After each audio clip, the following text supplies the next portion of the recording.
Toi, c'est Jojo, c'est ça? Ouais, c'est Jojo, mais c'est Jonathan avant tout. C'est Jonathan avant tout. Tout nouvellement dans quoi? Le MMA, l'UFC, je comprends pas trop. Non, dans les MMA, l'UFC c'est une organisation, c'est le top. Mais non, moi je viens de commencer le sport de combat. Ok. J'ai commencé à 1 an et demi. 1 an et demi, ouais. Ça veut dire que je suis tout fraîchement dedans. Et puis voilà. Donc si j'ai bien compris, en fait, le MMA, c'est tous les arts martiaux mélangés. Ouais, c'est ça, c'est un ensemble de plein d'arts martiaux, tu vois. Il y a le judo, il y a le karaté, le taekwondo, la boxe anglaise, le jiu-jitsu brésilien, la lutte. Il y a plein de styles de combat. Et on essaie de faire des combattants parfaits, entre guillemets. Pour acquérir le plus de connaissances, en tout cas dans toutes ces pratiques, en fait. Et du coup, en fait, toi, ça fait 1 an et demi que tu es dans les sports de combat ou que tu mélanges les sports de combat? Non, ça fait 6 mois que je mélange. Ok. Parce que j'ai commencé par le grappling, en fait. Je faisais qu'un sport. Mhm.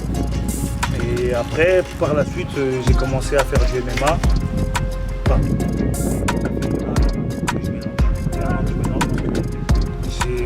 ça fait 1 an que je mélange et c'est 1 an, j'ai fait 4 combats. 4 combats. 4 combats. Donc si on tape en fait ton nom sur YouTube, on peut visionner ces combats. On te voit dans des cages, c'est ça? Exactement, c'est ça en fait. En fait, comme il y a un coach à moi qui me dit souvent, j'ai appris un combattant. En fait. J'ai décidé d'apprendre en combattant. En fait, j'ai pas attendu d'avoir 6 ans, 7 ans d'expérience. Non. Je suis un compétiteur en fait. Je suis un compétiteur et j'ai voulu surtout me prouver à moi-même que c'était possible.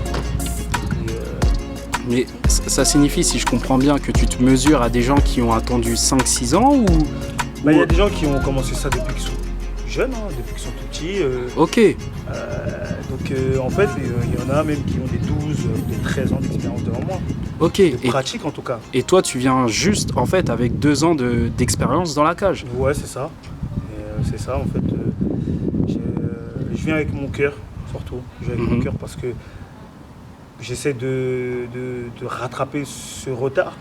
Mais je pense que pour l'instant, c'est mon cœur qui fait que j'y vais parce que je suis quelqu'un qui lâche pas en fait. J'ai cette âme de guerrier et j'essaie de le démontrer comme je peux. Et vis-à-vis donc, de tes résultats en cage, ça se passe comment ça? Tu t'en sors plutôt bien?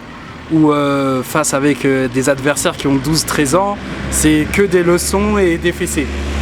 Non, le premier combat, ça s'est plutôt bien passé, j'ai gagné. Le deuxième, il y a une réalité qui s'est mise devant moi. J'avais pas assez comment je pourrais dire ça, de réflexion. Parce que la cage, c'est pas seulement donner des coups, il y a aussi beaucoup d'intellect. Il faut réfléchir, il y a une stratégie à mettre en place, un game plan. Et ce manque d'expérience que j'ai, ça s'est ressenti en fait sur le game plan, j'ai pas pu l'appliquer. Et je pense qu'il y a eu beaucoup de stress aussi, parce qu'il y avait ma famille, il y avait mes amis qui étaient venus me voir, vu qu'ils avaient vu le premier combat, comment ça s'était passé, donc ils voulaient absolument être là le deuxième. Je me suis mis une énorme pression de malade, et au final, ça s'est mal passé, j'ai perdu. Et le troisième, je l'ai gagné.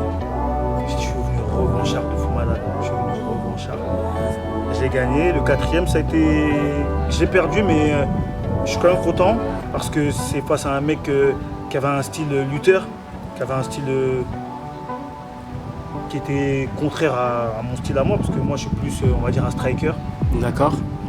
Et après j'essaie toujours de bosser le plus possible le sol, mais j'ai vu que, on va dire, j'ai plus de facilité dans le striking. Donc je suis plutôt content comment j'ai résisté à mon adversaire, et c'est un beau combat, je trouve. Ça motive pour la suite en vrai. Ça motive pour la suite. pour la suite. Et c'est une petite question pour qu'on comprenne bien. Du coup, une année de MMA, donc si on suit bien tes combats, on voit que tu combats à l'étranger, on voit que ça se passe pas spécialement en France. C'est combien l'organisation, c'est comment? C'est 4 combats par an? C'est combien d'espace entre les combats? Tu vises des pays en particulier? Même pour la suite, c'est quoi en fait tes objectifs? En fait, en un an, j'ai voyagé un peu. Mais j'ai combattu en Suisse et en Angleterre. Ça s'est passé. En fait, il n'y a pas vraiment de. En fait, on est en amateur, donc on est là pour prendre le plus d'expérience possible. En un an, j'ai fait 4 combats. J'essaie de prendre le plus d'expérience possible. J'essaie de passer le plus de temps possible dans la cage. Ça veut dire que faut rattraper ce retard, en tout cas sur des gens qui ont beaucoup plus d'expérience, en tout cas plus de pratique que moi. Donc, moi, mon objectif, c'est si je pouvais combattre tous les mois, je le ferais. Ok. Si je pouvais tous les mois, je le ferais jusqu'à, pas rattraper, mais jusqu'à me sentir à l'aise et trouver mon jeu surtout. Parce que le plus important, je pense que c'est de trouver son jeu. Donc, ok. de trouver mon jeu, quoi. Et il y a des scènes françaises qui t'intéressent niveau MMA ou tu vises que dans d'autres pays, je sais pas. Moi, mon but, c'est de passer pro. D'accord. Je sais pas comment. Je sais pas par quoi je vais passer. En tout cas, je me donnerai les moyens. Mais mon but, c'est de passer pro. C'est de passer pro. J'ai pas d'organisation dans ma tête. Je me dis pas, je vais aller là-bas, je vais aller là-bas. Mon but, c'est de passer pro, de ne pas faire de figuration, d'être prêt, surtout, de me faire plaisir. Surtout, c'est important de se faire plaisir. Et puis voilà. J'ai pas d'organisation. Je me dis pas, mon rêve, c'est de passer pro. Et après, plus tard, on verra la suite de mon rêve. Mais pour l'instant, mon rêve, c'est de passer pro. On dit parmi tes sparring partners que tu as un certain nom qui serait Black Mamba. C'est bien ça? C'est ton blaze de combattant? C'est mon blaze qu'un ami à moi m'a donné. Mais j'ai pour inspiration d'en avoir un autre si j'arrive à le mériter. Mais c'est vraiment là où j'aimerais me diriger, le dernier Templier. Dernier Templier. Ouais, le dernier Templier. Ouais. Donc là, on a la chance maintenant de te voir arriver sur YouTube.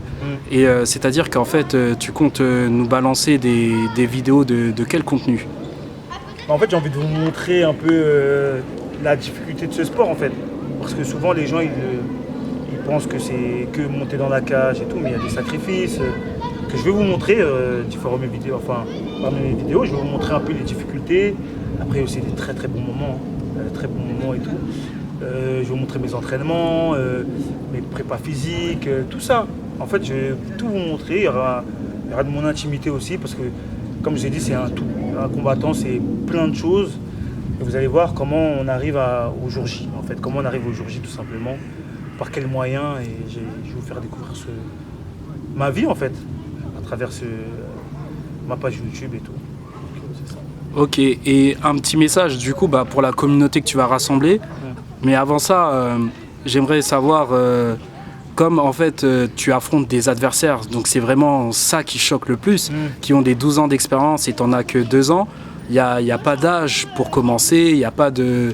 Ça veut dire que tu encourages n'importe qui à entrer dans la cage comme ça, comme tu l'as fait, ou il y a des conseils que tu donnerais peut-être maintenant à quiconque veut entrer dans la cage et n'a jamais fait de sport de combat? Moi, je dirais que c'est propre à chacun, en fait. C'est comment... Il ne faut pas se mettre de limites, en fait. Pour moi, il ne faut pas se mettre de limites. Si tu sens que tu es prêt à monter dans la cage, vas-y. Mais c'est pas un jeu. Il faut être conscient de ça. Moi, je suis parti avec le cœur, mais je savais que c'était pas un jeu. Je ne vais pas dire que j'avais des bases, mais voilà. Je venais quand même avec quelque chose quand même. Je me suis entraîné avec des gens qui avaient un certain niveau. J'estimais que je pouvais y aller. J'aurais pu me tromper aussi. Mais pour moi, il ne faut pas se mettre de limites. Pour moi, il faut croire en soi, en fait, c'est le plus important. Il ne faut jamais laisser quelqu'un nous dire que c'est pas possible. En tout cas, ça c'est ma phrase. Il n'y a personne qui me dirait que c'est impossible. Okay. Moi, qui Et comme vous dites souvent les combattants, tout droit, c'est ça? Tout droit, il n'y a pas de ralentir. Okay. Il n'y a pas de ralentir. Ok, on a hâte de voir ton contenu désormais que tu vas nous proposer. Merci. J'ai capté leur vie et leur facette. J'hésite pas, si je dois le faire, je t'allumerai ta mère.